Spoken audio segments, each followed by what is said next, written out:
ஒரு கான்ட்ராக்டர் நல்லவரா கெட்டவரான்றத ஒரு 5 நிமிஷம் நீங்க பேச்சிலே கண்டுபிடிச்சிடலாம். ஆனா பெரும்பாலான ஹவுஸ் ஓனர்ஸ் இதை கேட்கறதே இல்லை. அந்த 15 கேள்வி என்னன்னு இந்த வீடியோல முழுசா பார்க்கலாம். கேள்விகளை நீங்க கேட்க மறந்தா என்ன ஆகும் தெரியுமா? உங்க வீடு பாதியிலே நிக்கலாம். ஒரு 5 வருஷத்துல வீடுல நிறைய கிராக் வரலாம், வாட்டர் லீக்கேஜ் வரலாம். அது மட்டும் இல்லாம உங்க பட்ஜெட்ல இருந்து 20ல இருந்து 30% அதிகமாகலாம். அதனால ஒரு கான்ட்ராக்டர் செலக்ட் பண்றது ரொம்ப முக்கியமான விஷயங்க. நம்மளுக்கு தெரிஞ்சவங்க சொல்றாங்கன்றதுக்காக ஒரு கான்ட்ராக்டர் செலக்ட் பண்ணாதீங்க. ஒரு 5 நிமிஷம் கேள்வி உங்க வீட்டை 5 லட்சத்துல இருந்து 10 லட்சம் வரைக்கும் காப்பாற்றும். அது மட்டும் இல்லாம சில கான்ட்ராக்டர்கள் பாதியிலே விட்டுட்டு போயிடுவாங்க.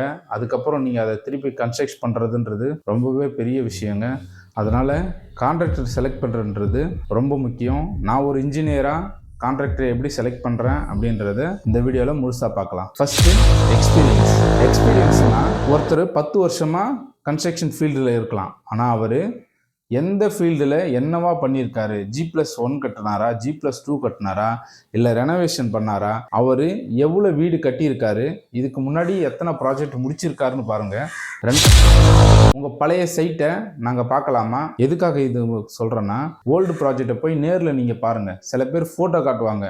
பேஸ்லேருந்து ஃபினிஷிங் வரைக்கும் நம்ம அழகழகாக ஃபோட்டோஸை காட்டி உங்களை ஏமாற்றிடலாம். அதுக்காக ஃபோட்டோஸை நம்பாதீங்க. நேராக சைட்டுக்கு போங்க.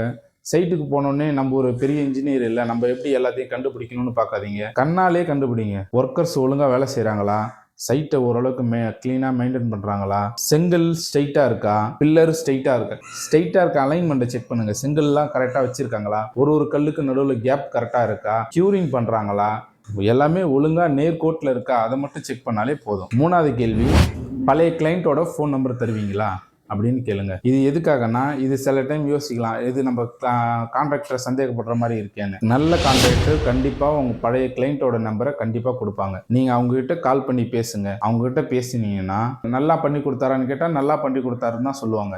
நீங்கள் அப்படி கேட்காதீங்க. அதுக்கு பதிலாக எவ்வளோ நாளில் கட்டி கொடுத்தாரு, நீங்கள் சொன்ன பட்ஜெட்லேருந்து எக்ஸ்ட்ரா ஏதாவது ஆச்சா, அதை விட முக்கியமான கொஷின், அடுத்த வீடு நீங்கள் கட்டினீங்கன்னா இவர்கிட்ட கொடுப்பீங்களா? இந்த கொஷினுக்கு கரெக்டாக அவங்க ஆன்சர் பண்ணாங்கன்னா அந்த கான்ட்ராக்டர் கண்டிப்பாக செலக்ட் பண்ணலாம். 4வது கொஷின், லேபர் கான்ட்ராக்டா இல்லை மெட்டீரியல் கான்ட்ராக்டும் சேர்த்தான்னு கேளுங்க. லேபர் கான்ட்ராக்ட்னா அவங்க ஆள் அனுப்புவாங்க, மெட்டீரியல் எல்லாமே நீங்கள் வாங்கி தர மாதிரி இருக்கும். இதில் கொஞ்சம் அலைச்சல் உங்களுக்கு அதிகம். அதனால பெரும்பாலும் யாரும் லேபர் கான்ட்ராக்டர் இப்போ எடுக்கிறது இல்லை. எல்லாமே மெட்டீரியலோட தான் எடுக்கிறாங்க. அப்படி மெட்டீரியலோட எடுக்கிறாங்கன்னா என்ன பிராண்ட் யூஸ் பண்ணுறாங்க, என்ன கம்பி யூஸ் பண்ணுறாங்க, எந்த பிராண்ட் சிமெண்ட் யூஸ் பண்ணுறாங்க, எல்லாமே ஒரு தடவை முன்னாடியே பேசிக்கிறது நல்லது. 5வது கொஸ்டின், இது ரொம்ப முக்கியமானதுங்க. ஸ்கொயர் ஃபீட்டுக்குள்ளே என்னென்னலாம் அடங்கும் அப்படின்னு கண்டிப்பாக கேளுங்க. ஸ்கொயர் ஃபீட் 2500 ரூபா சொல்கிறாங்கன்னா அந்த ஸ்கொயர் ஃபீட்டுக்குள்ளே என்னென்னலாம் அடங்கும் அப்படின்றத கண்டிப்பாக கேட்டு தெரிஞ்சுக்கிங்க. அதை விட முக்கியம், எது இதெல்லாம் வராதுன்றத கண்டிப்பாக ஒரு லிஸ்ட் போட்டு வச்சுக்கிங்க.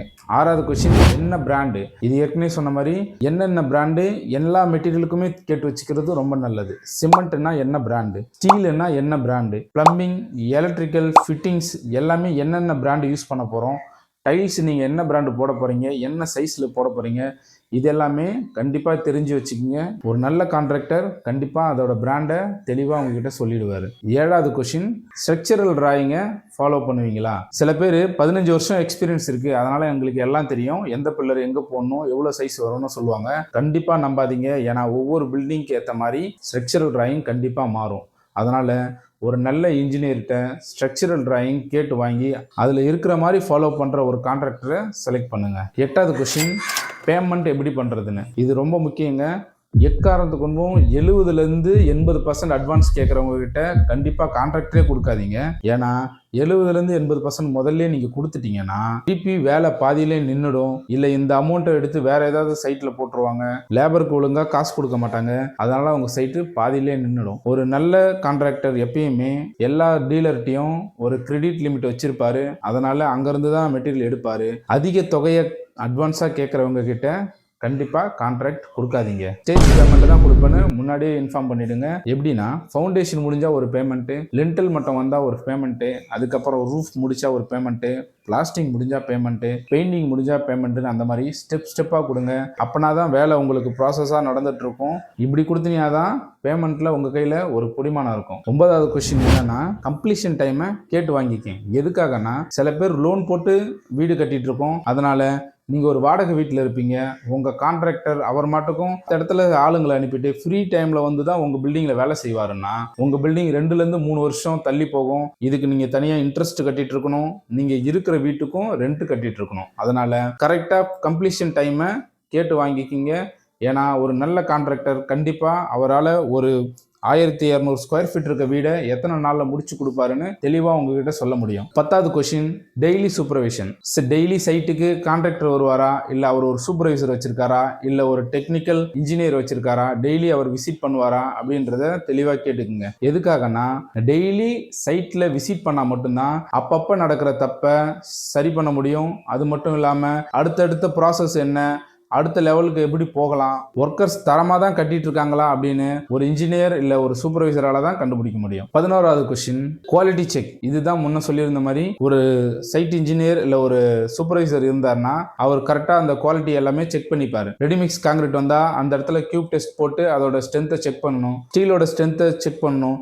ஏன்னா ரொம்ப நாள் போட்டு வச்சிருந்தாங்கன்னா அது ரொம்ப கரோட் ஆகிட்டு இருக்கும், அந்த ஸ்டீலை நம்ம மறுபடியும் யூஸ் பண்ண முடியாது. அது மட்டும் இல்லாமல் vertical check, horizontal check, alignment கரெக்டாக இருக்கா அப்படின்னு செக் பண்ணணும். அதே மாதிரி ஒரு 15 days கியூரிங் கண்டிப்பாக முடிஞ்சிருச்சா அப்படின்னு செக் பண்ணணும். இந்த குவாலிட்டி செக்லாம் பண்ணுவீங்களா அப்படின்னு தெரிஞ்சு வச்சுக்கோங்க. 12வது கொஸ்டின், எக்ஸ்ட்ரா ஒர்க்குக்கு சார்ஜ் பண்ணுறது. சில பேருக்கு வீடு கட்டிட்டு இருக்க டைமில் தான் இந்த இடத்துல ஒரு ஜன்னல் வச்சா நல்லா இருக்கும், இந்த இடத்துல எனக்கு ஒரு கப்போர்டு வச்சுருந்தா ரொம்ப நல்லா இருந்திருக்கும், எனக்கு இந்த இடத்துல ஒரு ஓப்பன் கிச்சன் மாதிரி வேணும், இந்த இடத்துல எனக்கு ஒரு கவுண்டர் வாஷ் பேசின் அந்த மாதிரி வேணும்னு தோணும். இது நார்மல் தாங்க, எல்லா வீட்டுக்காரங்களுக்கும் வரும். ஏன்னா நம்ம வீடு கட்டிட்டு இருக்கும்போது ஒரு வீடியோ பார்க்குறோம், இல்லை ஒரு வீட்டுக்கு போயிருக்கோம், அங்கே பார்க்கும்போது நம்மளுக்கு அழகாக இருக்க மாதிரி தோணுது, இது நம்ம வீட்டில் இருந்தால் நல்லா இருக்குமேனு தோணும். அதனால் இதை நம்ம செய்ய போகும்போது இந்த மாதிரி ஒர்க்குக்கெலாம் எவ்வளோ எக்ஸ்ட்ரா சார்ஜ் பண்ணுவீங்கன்னு முன்னாடியே கேட்டு தெரிஞ்சு வச்சுக்கோங்க.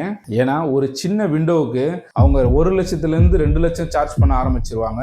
அதனால எக்ஸ்ட்ரா ஒர்க்குக்கு எப்படி சார்ஜ் பண்ணுவீங்கன்னு முன்னாடியே கேட்டு தெரிஞ்சு வச்சுக்கோங்க. 13வது கொஸ்டின், வாரண்டி. இது எதுக்கு முக்கியம்னா ஒரு வீடு நம்ம கட்டியிருக்கோன்னா பிளம்பிங்ல இருந்து எலக்ட்ரிக்கல் இந்த மாதிரி பல விஷயம் அதுல இருக்கு. இதுக்கு எல்லாத்துக்குமே மினிமம் 1 வருஷத்துல இருந்து 5 வருஷமாவது வாரண்டி கொடுப்பாங்களா அப்படின்னு முன்னாடியே கேட்டு தெரிஞ்சு வச்சுக்கோங்க. 14வது கொஸ்டின், கம்யூனிகேஷன். கம்யூனிகேஷன்னா டெய்லி சைட்ல நடக்கிறத எனக்கு எப்படி நீங்க இன்ஃபார்ம் பண்ண போறீங்க, வாட்ஸ்அப்ல அப்டேட் பண்ண போறீங்களா, இல்ல டெய்லி போட்டோவா அனுப்ப போறீங்களா, இல்ல சைட் இன்ஜினியர் தினமும் எனக்கு கால் பண்ணி அப்டேட் பண்ணுவாரா, இதை கண்டிப்பா தெரிஞ்சு வச்சுங்க. ஏன்னா உங்க சைட்ல என்ன நிலைமையில இருக்கு, என்ன போயிட்டு இருக்குன்றது உங்களுக்கு கண்டிப்பா தெரியணும். அது மட்டும் இல்லாம பில் காப்பீஸை வாட்ஸ்அப் பண்ணுங்கன்னு கேட்டு வாங்கி வச்சுக்கிங்க.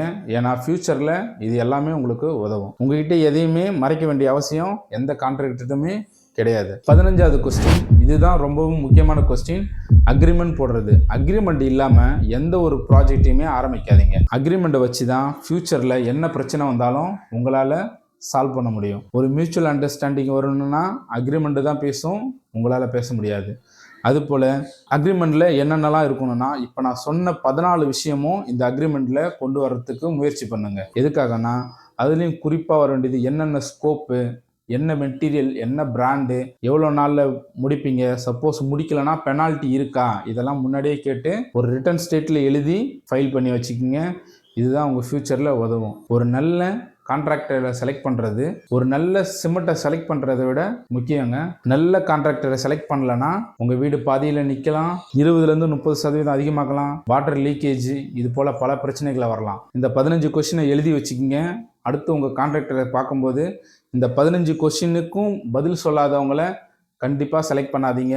ஏன்னா ஒரு நல்ல கான்ட்ராக்டர் இந்த 15யுமே கண்டிப்பாக செலக்ட் பண்ணுவார். அதனால் ஒரு நல்ல கான்ட்ராக்டரை செலக்ட் பண்ணுங்கள், உங்கள் நல்ல வீடை கட்ட ஆரம்பிச்சிருங்க. இது வரைக்கும் பார்த்ததுக்கு நன்றி. இது போல் பயனுள்ள தகவல்களுக்கு 1BC சிவிலை சப்ஸ்கிரைப் பண்ணுங்கள். இது போல் மேலும் ஒரு நல்ல தகவலோடு உங்களை பார்க்குறேன்.